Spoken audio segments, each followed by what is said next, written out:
Alright, so I thought I'd try to talk about this idea really quick. Luke Johnson was asking me about it this morning. So here's my understanding on it, my thoughts on it. Hopefully I can get it out quickly and succinct. I'm not sure if I used that word right. I said that word, like I think I know what it means, but I don't know what succinct means, but it sounded right. I feel like I've heard it used in the same context. Anyway, the idea was he asked me, I can't remember the specific text, but he asked me, seemed to be about Lilith and the moon. And one of the questions he asked was if Lilith was the moon. And then he asked, because it was in a text we were talking about a while back, and I said, the moon was really, we're in this text thread together, and I went outside and the moon was really pretty. So I said in the text thread, I was like, guys, you got to check out the moon. And I said something like my silver lady. And I remember, like, I didn't want to say my white lady because white kind of gives off this idea of virginity. And I don't know if that's necessarily correct with the moon. And I think the moon, I'm pretty sure the metal associated with the moon is silver, but I could be wrong. So anyway, that was a comment. And he asked, is Lilith your silver lady? It was the question he asked. And I said, no, God, no. Because when you start to understand, what Lilith is, which I don't still know that I fully understand, she's not the silver lady. But she is harlot Babylon. So here's the thing that's interesting. In the conversation I had yesterday, Jed put that together really well. I mentioned harlot Babylon, and then he immediately mentioned George MacDonald's book of Lilith and said George MacDonald probably did the best at exploring that idea. And for him to make that connection, I thought was incredibly profound, because most people I don't think would make that, where they understand that Lilith is harlot Babylon. It's the same idea. So in the story of Lilith, if you're not familiar, this is from what I know, and these to me are, I think, the key points, the things that stand out the most. So her and Adam, she's created alongside Adam. She's not taken from him. She's created beside him, made out of the clay with him. Then they're having sex. During intercourse, she wants to be on top. I think he rebukes her for this, if I remember right. And then she gets mad, and I think she blasphemes the name of God, or utters the name of God that you're not supposed to say. So then she gets banished immediately, I think, to some wilderness, some desert. Then God sends 3 angels to get her to repent, and she refuses to repent. So then she turns into like some demon night creature or something. So if you just pause and think about that, really think about it, you're just like, oh crap, that story is so true and so real. And she's harlot Babylon. So she's when the feminine, you could see creation, you could say anything of God's creation, God's people, Jerusalem, whenever the feminine wants to flip and become the masculine. It's not when feminine is emphasized more. It's not when the femininity or whatever is the feminine is even receiving more glory. It's not even that. It's when it literally wants to flip and says, I want to play God. I want to be the king now. I want to. It's a flip. It's a role reversal. And so the feminine will declare itself as the masculine and be on top. Then the refusal to repent turning into a demon. I mean, that just happens to everybody, I think, when you refuse to repent. Gosh, I guess I just realized how bad that sounded coming out of my mouth. But there's just an extreme lack of humility, and to double down on it in any area of life causes you to pick up demons. I mean, even if you're trying to have a conversation with someone, and you have to be humble in order to have some type of conversation, especially if there's a disagreement. And so just to double down on your inflated opinions can make you delusional. And then just keep doing that. You're gonna find yourself in a desolate waste. So that's what I mean. It's a real idea. So all that being said, Lilith, I think, is harlot Babylon. But then this is not quick and succinct. It's probably the wrong word. But the idea. So the other thing I mentioned to him is, I said, there's this. Because he was asking about the moon, right? And Lilith, and if they're connected. And I said, maybe she could be the moon if the moon is red. If there's like a blood moon, then it might correspond to Lilith. because she devours her children. That's another thing with her. And I think she's allowed up until the 8th day to try to kill children, which is, there's something incredibly deep to that as well, because the 8th day is like the day of circumcision, when the baby is given their name, their identity, sort of, I guess, their new name, whatever. So so she's not always the moon. The moon is feminine. The moon has lots of different faces, different phases, whatever. The moon is an incredibly fascinating symbol. And it's very feminine. But strictly to the Bible, I said there's these, if I want to break it down, this is somehow maybe categories in my head that aren't definite categories. Like, don't ever put things, I don't want to say put things in definite categories, but like vague associations, I guess you could say. Well, not vague associations, but associations. All right. So there's Eve, right, which would be something like Mother Earth, I think. Then there is, what was the other one I mentioned? So there's Lilith, which is harlot Babylon, right? She's the masculine, becoming the feminine. Eve is like Mother Earth. You could say like nature, things like that. She's the mother of all living. And all living things kind of come from the ground, you know, when it says in Genesis. So, I mean, I don't, like I said, I think she's probably a real person, but I think these are associations, like kind of, they're symbols of these sort of things. So there's Eve. Then you could get into, go a little further.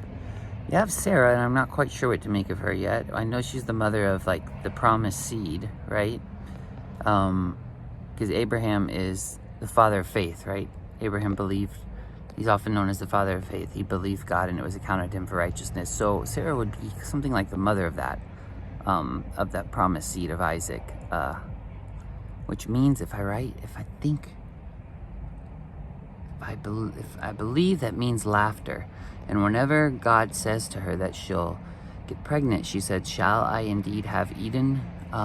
She says pleasure is translated, but I'm pretty sure the word is Eden. Shall I have Eden when I am this old? So there's something incredibly profound going on there. Not quite sure what to make of it yet. But then there's also, so then after that, before that actually, it's Hagar. So Hagar is Egypt. She's an Egyptian maid. She gives birth to bondage, it says in Galatians. In Egypt, it is said, it's almost always called throughout the Old Testament the house of bondage. It's the iron furnace. So Egypt gives birth to bondage. You could see that as kind of like the cruel stepmother in like Cinderella or something. You have this little princess, and she's, do your chores, you know, it's you do this, do that, rules and regulations, being bound by things. Egypt gives birth to bondage. So when you see that, it's like Egypt can map onto so many things. You can find yourself being the same way. That's why the law is associated with Egypt to a degree too. When you're bound by any laws, bound so fine to where you're just, not that, I mean, it's dangerous territory, because it sounds like I'm saying the law is bad, and it's not, but it's just like we're bound by the material world. So Egypt is also, can be seen as the material world. It's called your very fleshy neighbors in Ezekiel. So like we're bound by the laws of heaven and earth, right? So those are good things, I think, but we're still bound by them. But it works fractally, so Egypt can like bind and bind and bind and bind and constrain and constrain and constrain and just keep clamping down, right? So that's what Egypt does. It continually gives birth to more and more bondage till you find yourself like the Israelites, where they're being persecuted to death, being choked out almost. Then that's Egypt. That's Hagar, right? So you have Hagar, Sarah. Let's see, who else is there? I'm going to skip over some I know, because I don't know the clear of them. There's like Rebecca and Rachel. Rachel dies in labor. Leah has her children. It's an interesting thing. Rachel dies on the way in labor. She dies on the road. Leah is buried with Abraham. Don't ask me what all that means yet. I don't know. But it resonates with me because everybody's lost someone on the road. So, you know, like, you can find some sort of like poetic resonance in that or something. But I'm not sure what it all means. Yeah, what else is there? Mary is the virgin, right? So Mary's seen as the virgin, but her name also means Mara. So there's kind of this idea of bitterness and weeping with that too, because Mary and Mara, you know, so there's a link there. And Mary, I think that's why she's so often associated with the holy Jerusalem, the heavenly Jerusalem, because she's a virgin. So there's an idea with virginity and holiness. It's being set apart and dedicated, reserved for one identity, for one name. God, what was the other one? There was another one I named. Hagar, Lilith, Eve. Maybe that was all. And Mary. Yeah, I think that might be it. Oh, there's Jezebel too, but I kind of feel like Jezebel is just similar to... I need to think about it more, but I would somewhat think that she's harlot Babylon, which would make me think she's Lilith. But I'm not 100% sold on that yet. I'm not 100% certain. It's hard to say. Because I don't know that you ever necessarily see her flip the roles, but you kind of see her wanting to. Yeah. So the other one too is, so there's, and this isn't like a definite one, because you have cities too, because cities are feminine too. So you have Assyria, just comes across as masculine to me though, mostly, because it's just kind of a destructive force of power. And if you look at the spirit of Assyria, if you're looking at the spirit of things, and the spirit of Assyria is just for crushing in pieces, right? It's just for obliterating. It's kind of like God's destroying angel or something. I mean, God sends it in and it just destroys. I think that's what they're known for too, just absolutely destroying places. But then you have Tyre. That's one that interests me, because that's like the mermaid, the siren, you know, that sits in the midst of the sea. And in the scriptures, even if you pay attention, she sings songs. She has a harp. She goes about the city. She sings songs. She her ship's going in and out. She's a carrier of merchandise, right? And all these things exist in the spirit too, so they kind of overlap each other. So you can have Tyre like also being Babylon at the same time as being Tyre, because they overlap or something. Or you could have Tyre being swallowed up by Babylon. So then that's why it's very, when you get in the book of Revelation, you have the harlot who sits on many waters. That's Tyre, but it's also Babylon. It's the same thing. Because Tyre has all the merchandise, right? It's the siren song of money, and she sits out in the midst of the seas and calls to you. So it's that almost like,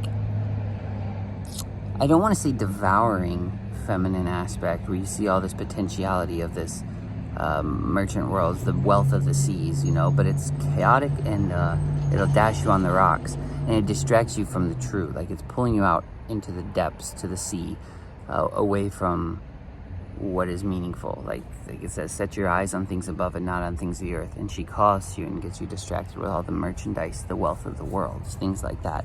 Your merchandise of pearls, and it goes on in the book of Ezekiel, and very similarly, almost parallel, in the book of Revelation.